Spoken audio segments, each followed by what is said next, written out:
Welcome to Krishna cooking. મારી ચેનલને like કરો, શેર કરો અને સબસ્ક્રાઈબ કરો। આજે આપણે મોહનથાળ બનાવવાના છે। એના માટે ઘી ગરમ કરવા મૂકી દીધું છે। 4 ચમચી ઘી ગરમ થાય છે એટલે 4 થી 5 ચમચી આપણે ઘી, પછી એમાં દૂધ નાખશું અને દૂધ અને ઘીને મિક્સ કરી અને ગરમ કરી લેશું। ગરમ થઈ જાય એટલે એક બાજુ થોડી વાર ઠંડુ થવા દઈશું અને થોડું થોડું નાખતા જશું અને હળવા હાથે મિક્સ કરતા જશું। આમાં થોડું વધારે થાય તો કંઈ વાંધો નથી આવતો। આપણે મિક્સર જારમાં ક્રશ કરી લઈએ એટલે એકદમ સરસ દાણેદાર આપણું મોહનથાળનું આ તાબુ તૈયાર થઈ જાય છે। એટલે થોડું વધારે હોય તો કંઈ મૂંઝાવાનું નહીં અને 15 થી 20 મિનિટ આપણે ઢાંકીને રાખી દઈશું। બીજી બાજુ આપણે જે ખાંડ લીધી છે ચાસણી એની લઈ લઈશું। ખાંડ ડૂબે એટલું પાણી લેશું। 500 ગ્રામ મેં લોટ લીધો છે, 500 ગ્રામ ખાંડ અને 500 ગ્રામ ઘી હોય છે। મેં ઘીનું પ્રમાણ થોડુંક ઓછું રાખ્યું છે, મને ઓછું ભાવે છે એટલે। એમાં એલચી અને કેસર નાખી અને મિક્સ કરીને આપણે ખાંડની ચાસણી તૈયાર કરી લેશું। 1 તારની ચાસણી હોય છે, 1 થી 1.5 તારની લ્યો તો પણ કંઈ વાંધો નહીં, પણ 2 તારની લ્યો છો તો વધારે પ્રોબ્લેમ થાય છે, ફટાફટ ભાંગી જાય છે અને થોડુંક કડકે પણ થાય છે। પણ આ રીતે 1.5 તારની 1 તારની ચાસણી લ્યો તો એ સરસ જ થાય છે। મેં 1 તારની લીધી છે ને આ હલવાઈ સ્ટાઈલ છે અને આ કોઈ તમને કહેતું નથી હોતું કે પહેલાં ચાસણી લઈ અને ઠંડી થવા દેવાની હોય છે। આપને પછી જ કહેતા હોય છે કે પછી ચાસણી લેવી, પણ પહેલાં ચાસણી આપણે લઈને રાખી દીધી તો થોડી એવી ઠંડી થઈ જાય છે અને આપણે જે શેકેલો લોટ મોહનથાળનો હોય છે પછી આપણે નાખીએ છીએ તો સરસ એકદમ પરફેક્ટ થાય છે, હલવાઈ જેવો મોઢામાં મૂકતા જ ઓગળી જાય છે એવું। અને આમાં માવાની કે કોઈ જાતની જરૂર પડતી નથી। ને એક પેનમાં આપણે ઘી ગરમ કરવા મૂકી દીધું છે અને બીજી બાજુ ઘી ગરમ થાય છે તો આપણે આમાં ક્રશ કરી લેશું મોહનથાળનું જે છે એ પલ્સ મોડમાં એકવાર ચાલુ અને બંધ કરવાનું હોય છે। ક્યારેક વધારે પણ ચાલુ રહી જાય તો વાંધો નથી આવતો। ઝીણા મોટી ઘણીઓ સરસ દાણેદાર મોહનથાળ થાય છે, જોઈ શકો છો એકદમ સરસ આપણે થઈ ગયું છે ક્રશ થઈ ગયા પછી આપણે ઘી ગરમ કરેલું છે એમાં નાખી અને મિક્સ કરતા જશું। આ રીતે મીડિયમ આંચ ઉપર જ આપણે શેકવાનું હોય છે જ્યાં સુધી અત્યારે ઘી ઓછું લાગે છે, પણ જો પછી તમે છેલ્લે જોશો તો સરસ એવો થઈ જશે। અને બાજુમાં ચાસણી જે રાખેલી છે એને પણ ક્યારેક ક્યારેક હલાવતા રહીએ એટલે થોડી ઠંડી થતી રહી અને આ આપણે પ્રોસેસ કરતા રહીશું ભેગી સાથે સાથે મિક્સ કરી લેશું। બધું આ રીતે મીડિયમ આંચ ઉપર જ કરવાનું હોય છે। આ તમને અમે 15 થી 10 મિનિટમાં બતાવતા હોય છે, પણ આ કમસે કમ 1 કલાક થાય છે આ બધું બનાવવામાં। એટલે અમારે ક્યારેક ચેનલને લાઈક કરતા જાઓ।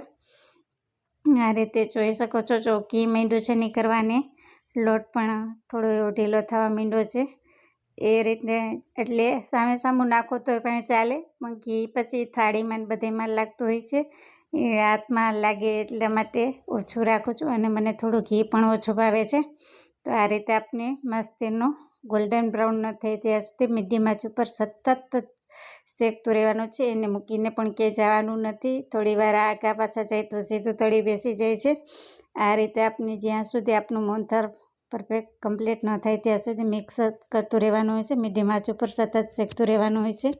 અને તમે પછી છેલ્લે જોજો અત્યારનો કલર અને પછીનો કલર, એટલે આ પ્રોસેસ ખૂબ જ જરૂરી છે। તમે ફટાફટ શેકી અને નાખી દેશો તો અંદરથી કાચો રહેશે અને ફૂલ રાખશો તો કલર ચેન્જ તો થશે પણ કાચો રહેશે અને થોડોક કડવો પણ સ્વાદ આવશે। એટલે આ મીડિયમ આંચ ઉપર સતત મિક્સ કરશો અને જો આ રીતે સરસ શેકાઈ જશે એટલે તમને દેખાઈ જ આવે છે પહેલાં કેટલો ટાઈટ હતો લોટ અને એટલે ટાણે જો લોટે સરસ શેકાઈ ગયો છે અને ઘી પણ નીકળવા માંડ્યું છે અને ગોલ્ડન બ્રાઉન થઈ જાય પછી આપણે એમાં થોડું થોડું દૂધ નાખી અને મિક્સ કરી લેશું। આ પ્રોસેસ સ્પીડમાં કરવાની હોય છે, તમે જોઈ શકો છો ના સીધું જ બેસી જાય છે તરી, એટલે આ પ્રોસેસ તો એકદમ સ્પીડમાં કરવાની હોય છે।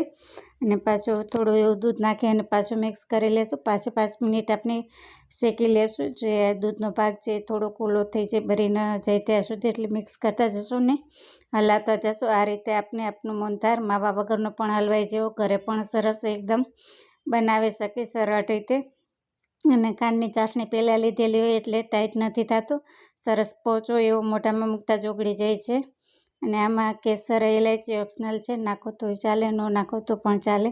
મારી પાસે હતું કેસર તો મેં નાખ્યું, ઇલાયચી 1 નાખો તોય પણ સરસ સ્વાદ આવે છે। આ રીતે આપણું મોહનથાળ સરસ મીડિયમ આંચ ઉપર અને ગોલ્ડન બ્રાઉન થઈ જાય પછી આપણે એમાં ચાસણી નાખી દઈશું. તમે તમારે ઘરે આ રીતે બનાવો છો કે નહીં તે મને કમેન્ટ કરજો. હું આ રીતે બનાવું છું ને સરસ મસ્તનો થાય છે માવા વગરનો પણ.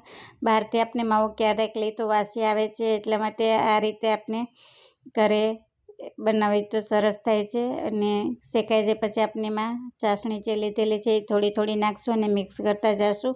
અને આ જ મેન પ્રોસેસ હોય છે. સરસ તરિયું મૂકી દે અને એકદમ મારે બધું મિક્સ થઈ જાય. આપણું આ મોહનથાળ થઈ ગયો છે. આપણે થાળીમાં ઘી પણ નહીં લગાવી તો એ સરસ એકદમ નીકળી જશે.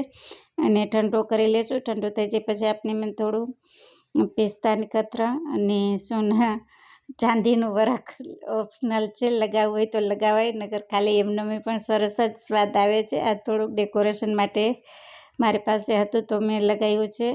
આ ફરજિયાત નથી કોઈ. મારી ચેનલને લાઈક કરો, શેર કરો અને સબસ્ક્રાઈબ કરજો. આ મારી રેસીપી તમને કેવી લાગી?